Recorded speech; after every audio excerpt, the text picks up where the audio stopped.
সম্মানিত হাজরিন, সত্য কথা বললে যে তার পুরস্কার আল্লাহ সুবহানাহু ওয়া তাআলা দুনিয়ার মধ্যে দিয়ে থাকেন, তার একটা অসাধারণ একটা দৃষ্টান্ত আপনাদের মাঝে তুলে ধরবো ইনশাআল্লাহ। সম্মানিত হাজরিন, মক্কায় এক ব্যক্তি ছিল যার নাম কাজী আবু বকর। যার নাম কি? কাজী আবু বকর রহমাতুল্লাহি আলাইহি। তিনি একজন হাফেজ ছিলেন, যুগশ্রেষ্ঠ একজন আলেমে দ্বীন ছিলেন, মুহাক্কিক পরহেজগার একজন লোক ছিলেন। মোট কথা তার গুণগান করে শেষ করা যাবে না। যাবতীয় দিক দিয়ে তিনি একজন বিখ্যাত একজন আলেমে দ্বীন ছিলেন। শুধু জ্ঞানই তার ছিল না, জ্ঞান অনুযায়ী তিনি আমলও করতেন। কিন্তু এই কাজী আবু বকর রহমাতুল্লাহি আলাইহি তিনি অত্যন্ত গরিব মানুষ, খুবই গরিব ছিলেন। তখন তিনি যুবক, 3 দিন যাবৎ অনাহারে আছে, 3 দিন কিছুই খায় না। কাজী আবু বকর রহমাতুল্লাহি আলাইহি মনে মনে চিন্তা করলেন যে আজকে কাজের সন্ধানে বের হব, দেখি কোনো কাজ পাওয়া যায় কিনা। তখন চলতেছিল হজের মৌসুম, চলতেছিল। কাজী আবু বকর রহমাতুল্লাহি আলাইহি কাজের সন্ধানে বের হলেন। সারাদিন খোঁজাখুঁজি করে কোনো কাজ পেলেন না। অবশেষে তিনি মক্কার পাশে রেশমি কাপড়ে পেঁচানো কি যেন একটা পরে থাকতে দেখলেন। কাজী আবু বকর রহমাতুল্লাহি আলাইহি চিন্তা করলেন, জিনিসটাকে আমি উঠাবো নাকি ওখানেই থাকবে। যদি জিনিসটা ওখানেই থাকে, আর যেহেতু রেশমি কাপড়ে পেঁচানো, তাহলে অবশ্যই অনেক মূল্যবান জিনিস এর ভিতরে আছে। জিনিসটা যদি ওখানে পড়ে থাকে তাহলে অনেক মানুষ হয়তো নিয়ে যাবে, গোপন করে ফেলবে, কেউ কারো দিবে না। তার থেকে ভালো জিনিসটা আমি নিয়ে আমার কাছে রেখে দেই, এবং যেই মানুষটার এই গুরুত্বপূর্ণ জিনিস হারিয়ে গিয়েছে তাকে খুঁজে আমি তার কাছে তার জিনিসটা ফিরিয়ে দেব, তার আমানত আমি তার কাছে বুঝিয়ে দেব। সম্মানিত হাজরিন, কাজী আবু বকর রহমাতুল্লাহি আলাইহি সেই রেশমি কাপড়ে পেঁচানো জিনিসটা উঠিয়ে তার বাড়িতে গেলেন। মক্কার পাশেই ছিল তার বাড়ি। বাড়িতে গিয়ে রেশমি কাপড়টা খুলে দেখলেন যে ভিতরে একটা স্বর্ণের হার। শুধু স্বর্ণ দ্বারা নয়, হীরা জওহর, মোট কথা মুক্তা মণিকা যা কিছু আছে সব কিছু দিয়ে হারটি বানানো হয়েছে। তখনকার বাজারে, কিতাবের ভিতরে এসেছে তখনকার বাজারে লক্ষ লক্ষ টাকা দাম, তখনকার বাজারেই লক্ষ লক্ষ টাকা দাম। 3 দিনের ক্ষুধার্ত ব্যক্তি কাজী আবু বকর রহমাতুল্লাহি আলাইহি কি করলেন? হারটি সুন্দর করে হেফাজতে রেখে দিলেন। হেফাজতে রেখেই তিনি দৌড়ায় চলে গেলেন মক্কায়। খোঁজা শুরু করে দিলেন। এত টাকার হার, অবশ্যই যেই মালিকের হারিয়ে গিয়েছে সে খোঁজাখুঁজি করবে। লক্ষ লক্ষ টাকার হার, অবশ্যই যার হারাইছে সে অবশ্যই খোঁজাখুঁজি করবে। সম্মানিত হাজরিন, কাজী আবু বকর রহমাতুল্লাহি আলাইহি 3 দিন কিন্তু না খেয়ে আছে। আমরা যদি পাইতাম 3 দিন না খেয়ে আসি, যদি 10 টাকা পরে পাতাম, তাহলে নিয়ে দৌড়ায় দোকানে চলে যেতাম যে আগে খেয়ে নেই, তারপর দেখা যাবে, ঠিক কিনা? একটা বারও চিন্তা করতাম না যে এই টাকাটা কার, এই টাকার মালিকটা কে, এই টাকাটা আমি খাইলে আমার জন্য হালাল হবে নাকি হারাম হবে, এই টাকাটা খেলে কতটুকু ক্ষতি হতে পারে আমার। কোনো দিনও আমরা এই চিন্তা করতাম না। 3 দিন না খেয়ে আসি, আমাদের তো হুঁশই থাকতো না। আমরা দৌড়ায় চলে যেতাম দোকানে। 10 টাকার লোভ কিন্তু আমরা তখন সামলাতে পারতাম না। কিন্তু চিন্তা করেন, 3 দিন যাবৎ না খেয়ে আসে, লক্ষ লক্ষ টাকার হার পেয়েছে। আমরা যদি খুঁজে পেতাম, বলতাম যে 3 দিন না খেয়ে আসি, আল্লাহ মনে হয় এটা আমার জন্য রহমত স্বরূপ পাঠাইছে, ঠিক কিনা? আমরা এটা ভেবে বসতাম। কিন্তু কাজী আবু বকর রহমাতুল্লাহি আলাইহি ওটা বাড়িতে রেখে মক্কার অলিতে গলিতে খোঁজাখুঁজি করলেন যে জিনিসটা কার হারাইছে। অবশ্যই সে খোঁজাখুঁজি করবে। সারাদিন খোঁজাখুঁজি করার পরে সন্ধ্যাবেলায় কাজী আবু বকর রহমাতুল্লাহি আলাইহি খেয়াল করলেন যে একটা জায়গায় অনেক লোক দাঁড়িয়ে আছে। ক্ষুধার্ত ব্যক্তি কাজী আবু বকর রাহমাতুল্লাহি আলাইহি ওই লোকদের কাছে গেল। গিয়ে দেখলো একজন বৃদ্ধ মানুষ সবাইকে উদ্দেশ্য করে বলতেছে, আমার একটা সোনার হার হারিয়ে গিয়েছে, হারটির মূল্য অনেক, আমি একজন গরিব মানুষ, আমি সারা জীবনে যত অর্থ সম্পদ গুছিয়েছিলাম সেই টাকা দিয়ে আমার মেয়ের জন্য আমি এই হারটা বানিয়েছি। দুনিয়ায় আমার আপন বলতে কেউ নেই, দুনিয়ায় আমার আপন বলতে কেউ নেই, শুধু একটা মেয়েই আমার আছে। আমি অনেক কষ্ট করে আমার এই মেয়ের জন্য আমি এই হারটা বানাইছি, আমার হারটা হারায় গেছে। কোন হৃদয়বান মানুষ যদি হারটা পেয়ে থাকো তাহলে আমার কাছে ফিরিয়ে দাও, বিনিময়ে আমি তাকে 500 মোহর উপহার দেব, পুরস্কার দেব।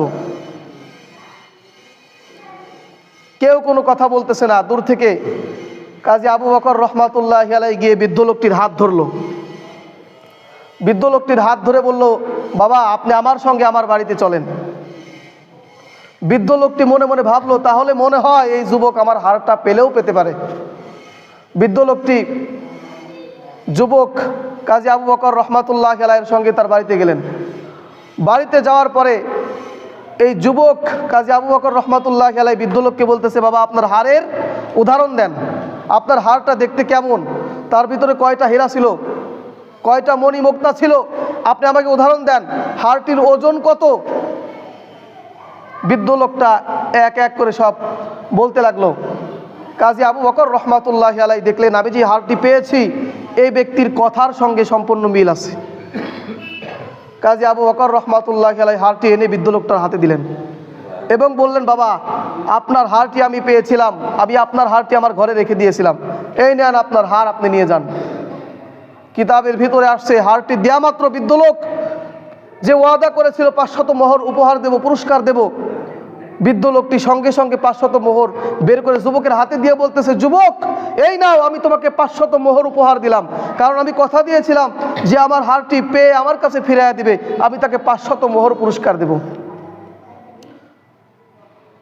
ক্ষুধার্ত ব্যক্তি কাজী আবু বকর রহমাতুল্লাহ আলাইহি বলতেছে, বাবা আমি ইচ্ছা করলে আপনার এই স্বর্ণের হারটি বিক্রি করে আমি কোটিপতি হয়ে যেতে পারতাম, লাখপতি হয়ে যেতে পারতাম, অনেক ধনী হয়ে যেতে পারতাম, কিন্তু আমি কিন্তু সেটা করি নাই। বাবা আপনার কাছ থেকে কোনো পুরস্কার আমি চাই না, কারণ আপনার থেকে যদি আমি আজকে পুরস্কার নেই, কাল কিয়ামতের ময়দানে আল্লাহর হাত থেকে বড় পুরস্কার থেকে আমি বঞ্চিত হয়ে যাব। এজন্য আপনার হাত থেকে ছোট পুরস্কার আমি নিতে চাই না। আপনি আমাকে দিতে চেয়েছেন, আমি অত্যন্ত খুশি হয়েছি, আপনি আমার জন্য দোয়া করেন আমি যেন সারা জীবন সত্যের পথে চলতে পারি।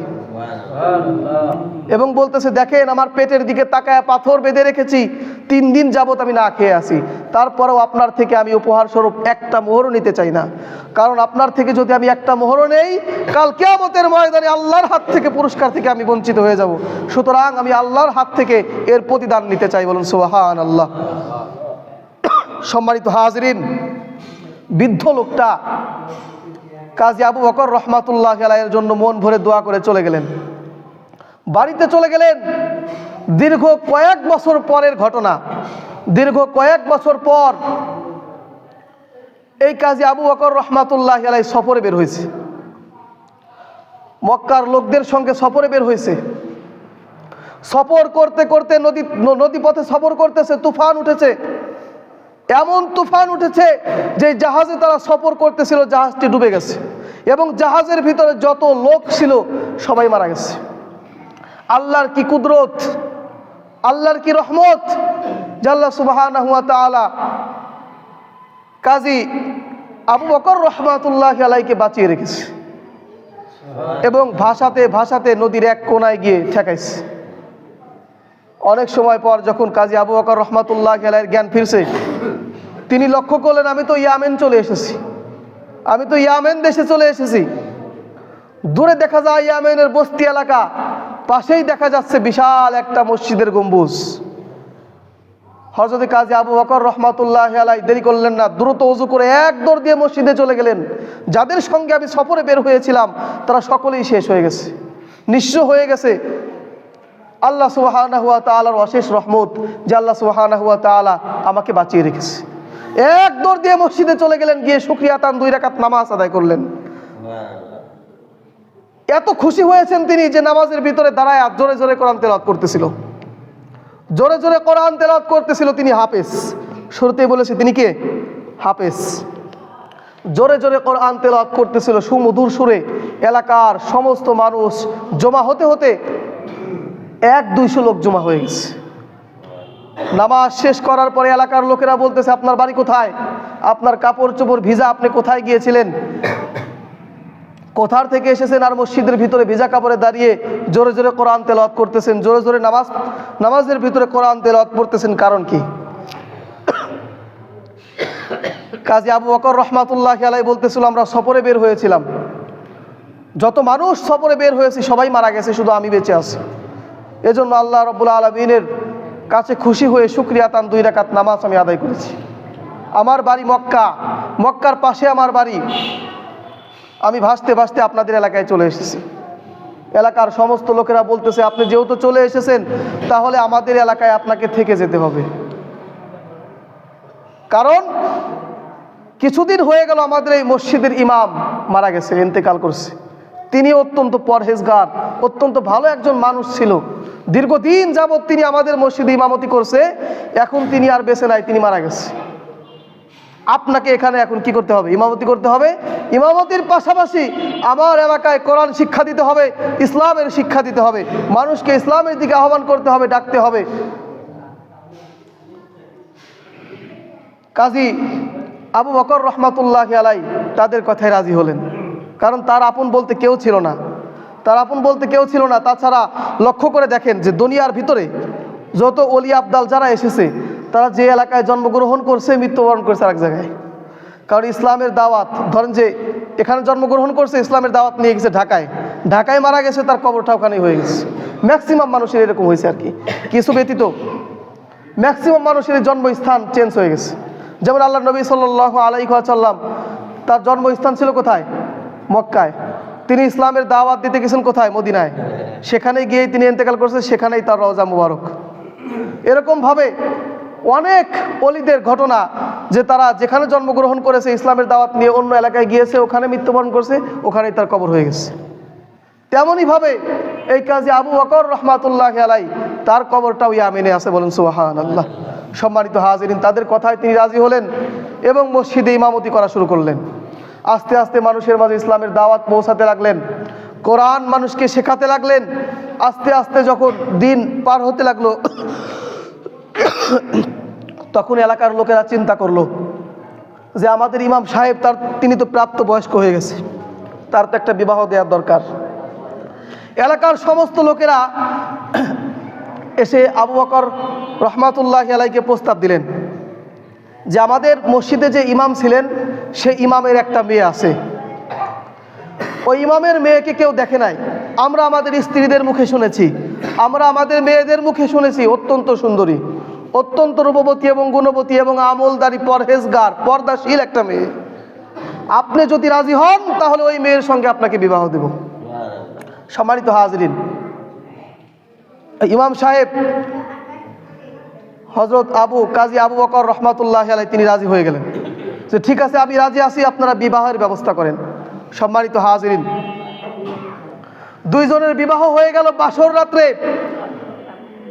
কাজী আবু বকর রহমাতুল্লাহি আলাইহি যখন তিনি বাসর ঘরে ঢুকেছেন, ঢোকার পরে তিনি স্ত্রীর চেহারার দিকে তাকানো বাদ দিয়ে তিনি তার গলার হারের দিকে তাকায় আছে।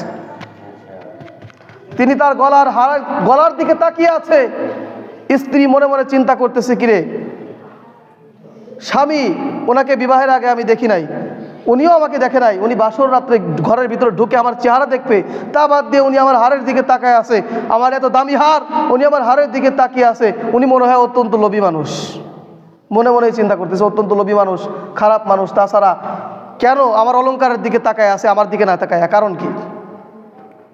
দীর্ঘ সময় পর আবু বকর রহমাতুল্লাহি আলাইহি বলতেছে, প্রাণের স্ত্রী, তুমি হয়তো ভাবতেছো যে তোমার গলার দিকে আমি কেন তাকায় আছি, তোমার মুখের দিকে একবারও কেন তাকালাম না। আমি তোমার গলার দিকে তাকায়া হতভম্ব হয়ে যাচ্ছি। আমার মনে হচ্ছে এই হারটাই আমি মক্কার জমিনে কুড়িয়ে পেয়েছিলাম এবং এই হারের মালিকের কাছে তার সম্পদ আমি বুঝিয়ে দিয়েছিলাম। আমার মনে হচ্ছে এটাই সেই হার। সম্মানিত হাজরিন, আবু বকর রহমাতুল্লাহি আলাইহি ওনার মেয়ে চিৎকার দিয়ে উঠছে, কান্না করে বলতেছে, প্রাণের স্বামী, হ্যাঁ আপনি ঠিকই বলেছেন, আমার বাবা এই হারটা মক্কার জমিনে হারিয়ে ফেলেছিল, এটাই সেই হার। আমার বাবা মৃত্যুর আগ মুহূর্ত পর্যন্ত আপনার কথা আমার কাছে বলেছে যে দুনিয়ায় আপন বলতে আমার কেউ নাই, বাবা মা ভাই বোন আত্মীয় স্বজন কেউ নাই, শুধু একটা মেয়েই আমার আছে। আমার বাবা আমাকে বলেছিল যদি আমাকে আপনার হাতে তুলে দিয়ে যেতে পারতো, বলেছিল যে যুবকটা আমাকে হার দিয়েছিল, ওই যুবকের হাতে যদি আমি তোমাকে তুলে দিয়ে যেতে পারতাম তাহলে আমি চিন্তামুক্ত হতাম এবং ভালো একজন মানুষের হাতে আমি তোমাকে তুলে দিতে পারতাম। সম্মানিত হাজরিন, আমার বাবার দোয়া আল্লাহ তাআলা কবুল করে নিয়েছে। আর এখান থেকে কি প্রমাণিত হলো যে ওই হারটা কিন্তু ওই যুবক খুঁজে পেয়েছিল। স্ত্রী বলতেছে, আপনি হারটা খুঁজে পাওয়ার পরে আবার বাবাকে ফেরত দিয়েছিলেন, আজকে এই বাসর রাত্রে এই হারটা আমি আপনাকে দান করে দিলাম। বলুন সুবহানাল্লাহ। উপহার দিয়ে দিলাম, গিফট করলাম। তুমি ইচ্ছা করলে এই হারটা যে কোনো মানুষকে দান করে দিতে পারো, যে কোনো গরিব মানুষের মাঝে বিক্রি করে গরিব মানুষের মাঝে টাকা বন্টন করে দিতে পারো। আমি তোমাকে এটা গিফট করলাম। সুবহানাল্লাহ বলবেন না?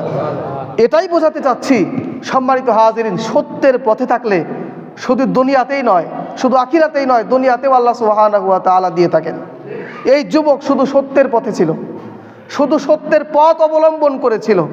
সম্মানিত হাজিরিন, এজন্য আল্লাহ সুবহানাহু ওয়া তাআলা দুনিয়াতে এই হারটা, যে হারটা তিনি পরে পেয়েছিলেন, এই হারটা তাকে ফেরাই দিয়েছে।